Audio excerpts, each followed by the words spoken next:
Because he's my son.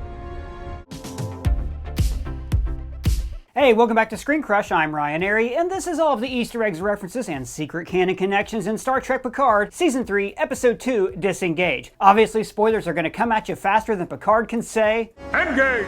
Welcome back, everybody, and some of you pointed out that we didn't mention every single Easter egg from the credits of the last episode, and that's for a good reason. Some of them are spoilers for future episodes, so don't worry, we'll get there. Now, you might think that there aren't any Easter eggs in these new Star Trek brand intros, but you would be wrong. In addition to the fact that Picard opens with the Titan warping around, we can also see the enemy vessel, the Shrike, lurking in this intro. Right away, the episode takes us back 2 weeks, and Jack Crusher is rocking out to a 70s rock song, Guardians of the Galaxy style.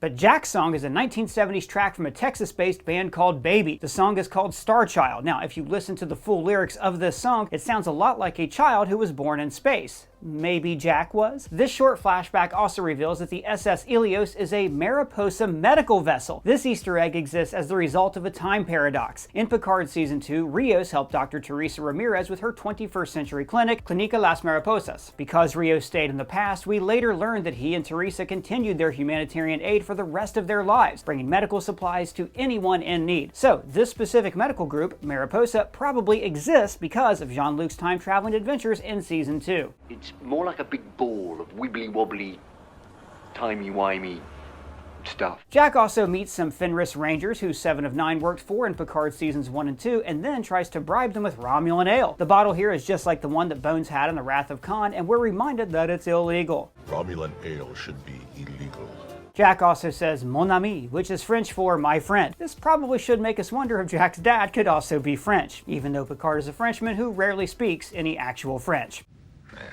Back in the present, Jack mentions that he and Beverly tangled with 3 guys in Starfleet uniforms tried to prime direct me into an early grave. The Prime Directive, of course, refers to the biggest rule in Starfleet, which says you're not supposed to interfere with the natural development of lesser advanced cultures. Picard broke the Prime Directive a lot. The Prime Directive is not a matter of degrees. Jack jokes that, Well, from what I've heard, history remembers you with one less pip.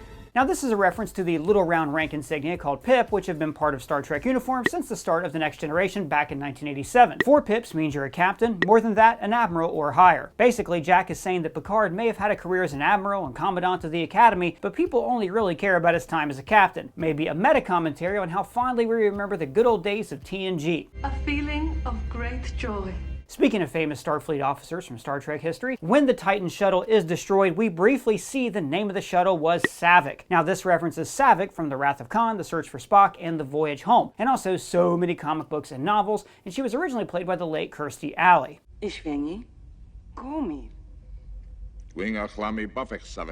Now it turns out that behind-the-scenes canon has revealed that Saavik was captain of a 23rd century USS Titan, which predates Riker's Titan and this new Titan. Naming a shuttlecraft after a former captain of a ship is also an old tradition, because in the Next Generation episode, The Most Toys, Data piloted a shuttlecraft called Pike, which was also destroyed.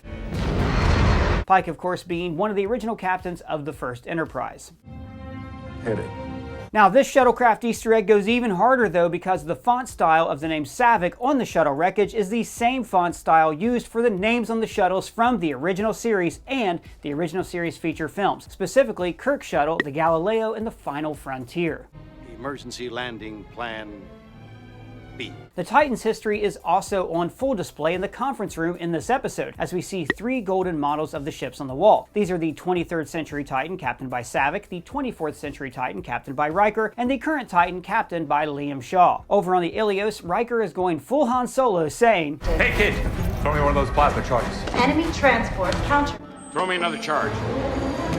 Luckily, the Titan jumps in at the last second, putting herself between the Shrike and the Ilios. Now, this shot feels very reminiscent of the Enterprise E saving the Defiant in First Contact. It's the Enterprise! Fun fact, in First Contact, the person who is flying the Defiant with Worf is none other than Adam Scott, way back in 1996, long before Parks and Rec or Severance. Oh my God. But Captain Picard couldn't help but note the smile that crept over his mechanical but lifelike face. I'm gonna murder you. When Ensign Esmar wants to get Captain Shaw's attention, they say Captain once and then a second time loudly. And when they say it the second time, Picard, Riker, and Shaw all say, Captain! What? It's a hilarious moment and a very tense scene, and it could be a reference to the TNG episode Disaster, in which Riker and young Marissa both respond to the name Number One. You have the bridge, Number One. Aye, sir. This episode reveals the villain for Picard Season 2, Captain Vadic, played by Amanda Plummer, the real-life daughter of Christopher Plummer, who played General Chang in The Undiscovered Country. Cry havoc! And let's slip the dogs of war! Vadic refers to In the synthetic flesh. This connects to Picard Season 1, in which Jean-Luc was given essentially an android body by Dr. Alton Soon, Data's human brother. Now notably, in an earlier scene, when the Titan beamed up Jack, Will, Beverly, and Jean-Luc, a screen on the ship noted that all 4 life signs were human. Now this checks out with Picard Season 1, in which synths like Soji and Daj passed for humans under scans, while like Data never would. This is because Picard, like them, is a more advanced generation of synthetic life form. The arsenal of the Shrike includes all sorts of familiar Star Trek weapons, including photon torpedoes, but it also includes 40 isolytic burst warheads, which were first mentioned in Star Trek Insurrection. They've detonated an isolytic burst! A subspace terrorist force! In that movie, we're told that this kind of weapon, subspace weapons, were banned during the Khitomer Accords. Subspace weapons were banned by the Khitomer Accord! Remind me to lodge a protest. This refers to the peace talks conducted between the Federation and the Klingons, which were started in the Undiscovered Country. Back home at Talos Prime, Rafi is meeting with her ex-husband, Jay, and they talk about Rafi and Jay's son, Gabe. So I chose my son, my art. Hey, have we met him before? Yes, in the Picard Season 1 episode Stardust City Rag, in which Rafi tried to reconnect with her son on Freecloud. This is why Jay says that Rafi ambushed Gabe at his baby's doctor. Good luck with the baby. I just want my kids back. Now, interestingly, it turns out that the setting for all of Rafi's activities on Metalis Prime isn't just a cute reference to showrunner Terry Matalas. This is actually a callback to Star Trek Enterprise. Those guys had a long road getting from there to here. As Jörg Hillenbrand pointed out on Twitter, in the episode Dawn, NX-01 engineer Trip Tucker mentioned that he'd seen I've seen things I could never imagine back home. I saw the ringed moons of Metalis Prime. And when they made that episode of Enterprise, this was included as a reference to an assistant on the show, Terry Matalas. The writers were actually trolling him because this planet was supposed to be the worst place in the galaxy, so Terry brought it back as a tongue-in-cheek joke in this series. Now this monologue from Trip really got going with the words, "I've seen things I could have never imagined back on home." And then Trip went on to list those things. This is very reminiscent of another famous sci-fi speech that begins with the words, I've seen things you people wouldn't believe. Wait, are we doing Easter eggs for episode of old Enterprise episodes now? Or like from Blade Runner? Like how there's that Blade Runner Easter egg in WandaVision. I watched sea beams glitter in the dark near the 10-house gate. Yeah, okay, sorry, yeah, on the theater marquee. I got distracted, sorry. Anyways, at this point in Picard Season 3, Vadic appears to be a very well-equipped bounty hunter, and as we learn, Jack Crusher has committed several crimes and is going by several aliases. Shaw lists his various other names as Jack Canby, John Carson, James Cole, and Jarlis Carvel. My personal favorite, Jarlis Carvel. The name James Cole is a reference to the protagonist of 12 Monkeys, originally played by Bruce Willis in the 1995 film. But in the sci-fi reboot of 12 Monkeys, produced by Picard showrunner Terry Matalas, Aaron Stanford stars as James Cole in all 4 seasons of that show, and he later appears in this episode of Picard as the Ferengi crime boss Sneed. Put your goddamn clothes on, I need your help. Funnily enough, although Stanford shares no scenes with Patrick Stewart in this episode, he has worked with Stewart before. X-Men fans probably remember him best as Pyro in X-Men 2. No way! No, John. What's your real name? Oh, it's so good, I love that movie. High five. Later, Picard mentions that Jack is wanted for several crimes, including Organized crime on Andoria. And Actual terrorism on Binar 3. And the former refers to the homeworld of the famous Andorians, first seen in the original series in the episode Journey to Babel. Just like Andoria. Now, Binar 3 is a reference to the computer-enhanced aliens who retrofitted the Enterprise in the TNG episode 11001001. If you want to postpone the work... Oh no, this is the best time to do it. We can complete, but we're within the time allotted. When Rafi meets Sneed over in District 6 on Metalis Prime, the Ferengi boss tells her that he likes old things, and he collects human artifacts. One of those old things is a baseball. Could it be Captain Sisko's baseball? It's Sisko's baseball. Aliens in the wormholes. Doug, stop, don't... Sisko's baseball. The Niners versus the Vulcans. You done? You know it. What do I do? Find him and kill him! Alright, high five. Sneed also tells Rafi that let something get old long enough, Eventually it becomes vintage. Now, while this could refer to your 1990s Next Generation action figures, Captain Picard orders full shields from Lieutenant LaForge in engineering. this line also feels very reminiscent of what Belloc tells Indiana Jones in Raiders of the Lost Ark. But I take it, and bury it in the sand for 1,000 years, it becomes priceless. Raffi tries to buy Sneed off by reminding him that the Federation is an organization that doesn't value money. Obviously, money does exist in the Star Trek future, but the Federation doesn't use it at all. Don't tell me they don't use money in the 23rd century. Well, we don't. Sneed accuses Raffi of working for Section 31, although she doesn't. Section 31 is Starfleet's top secret clandestine spy group, first introduced in Deep Space Nine and prominently featured in Star Trek Discovery Season 2. For a couple of batteries and a data core stuffed in a meat sack. Kind of like an AI sausage. Sneed asks Raffi to do some hard space drugs to prove that she's a real criminal like he is. This requires you to spray something into your eyes, which seems to reference the TNG episode The Game, in which everybody got addicted to a VR game that is zapped directly in your eyes. What am I seeing? The playing field? Sneed's drug is called Splinter, which is a reference to 12 Monkeys and the nature of the time machine on that show, Project Splinter. Initiate Splinter sequence. Quickly, Raffi's cover is blown and she needs backup, which comes in the form of Worf. Worf's new weapon is called a Kurleth, which was designed by TNG artist Dan Curry. Now, the big curved Klingon sword from TNG was called the Batleth, while the smaller handheld weapon that Worf rocked in First Contact in Deep Space Nine was called the Mekleth. So, this is Worf's third style of Klingon weapon, which means that he's had a new Klingon weapon for each different show that he's appeared in. As Worf puts Raffi over his shoulders, we hear the Klingon theme composed by Jerry Goldsmith for the motion picture in 1979 and later reused heroically for Worf in First Contact.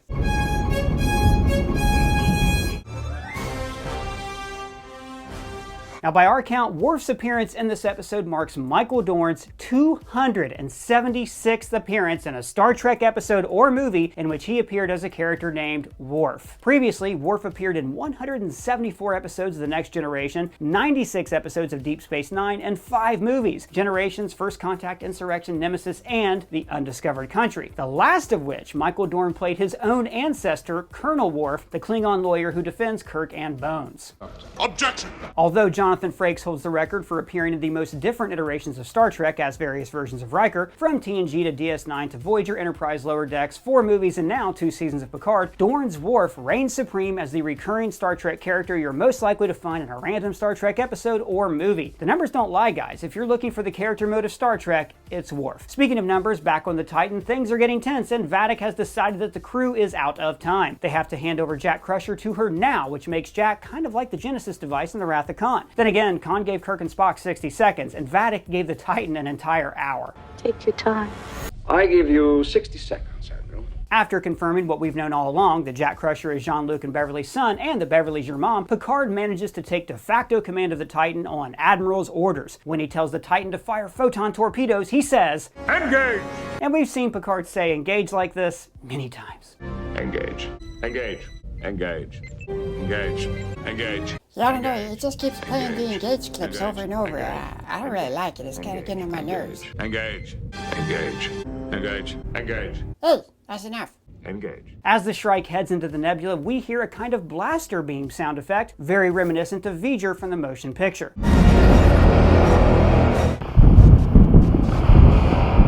In real life, this blaster beam is a specific musical instrument. It's an 18-foot-long metal beam beset with tense wires and attached to electrical guitar pickups. This unique instrument was designed by John Lazelle, although it was popularized by Craig Huxley. Huxley's blaster beam was made famous because Jerry Goldsmith used it for the score of the motion picture, although the blaster beam has appeared in various other movies since 1979, including the 2002 film Attack of the Clones, in which it was the instrument used for a sound effect of Jango Fett's seismic charges, which Boba Fett busted out in The Mandalorian Season 2.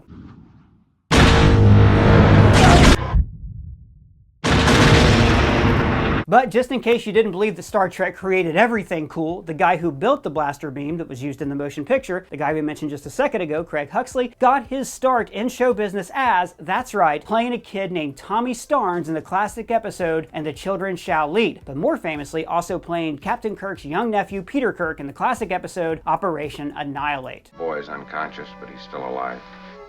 Peter. So whenever you hear that blaster beam effect, you really should think of Peter Kirk, or his dad, you know, Sam Kirk. It is my brother. Was, my brother. So, will the Titan survive the nebula? Will everyone come out alive? As the episode ends, Vadic chases the Titan into this nebula, plunging the next episode of Picard Season 3 very much into the wrath of Vadic. Guys, that's all the Easter eggs we found. Let us know what you thought of the episode down in the comments below, or you can @ me on Twitter. And if it's your first time here, please subscribe and smash that bell for alerts. For ScreenCrush, I'm Ryan Arey.